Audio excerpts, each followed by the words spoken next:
A bunch of leftover Chipotle catering that we did for Christmas, and no one ate the beans. So we're going to freeze dry just some of the, we have some meat left over, we have the beans, we have some of the salsas left over.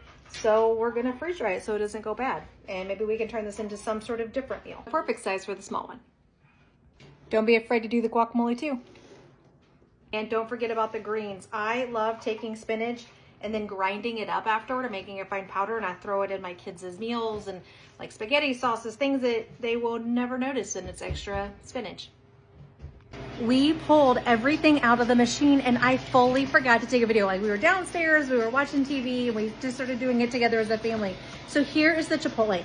Here's how everything tasted. Do you remember when we were younger and the chewing tobacco beef jerky that was like dry? That's what the meat tasted like, the beef. I've never had freeze-dried meat before. So it tasted like beef jerky, like the really, really dry beef jerky that kind of like flakes in your mouth, but still really good.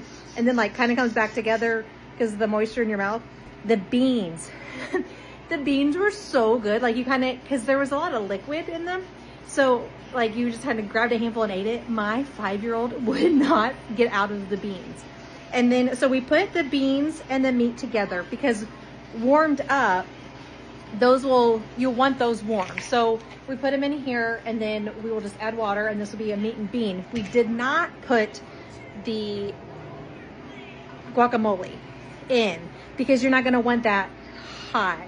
Like, you can rehydrate this with cold. So this was all the guacamole that was in there. And yeah, so sorry I didn't record us taking it out and what it looked like because I totally forgot. We were having a good time. But the meat, the beans were so good, just freeze-dried and eating them like a snack too. So I'll remember that in the future. This was also the lettuce. I will not rehydrate this. I will blend this up and put this in my kids' meals and add it, spaghetti sauce, things like that. I will just add this in for extra nutrition.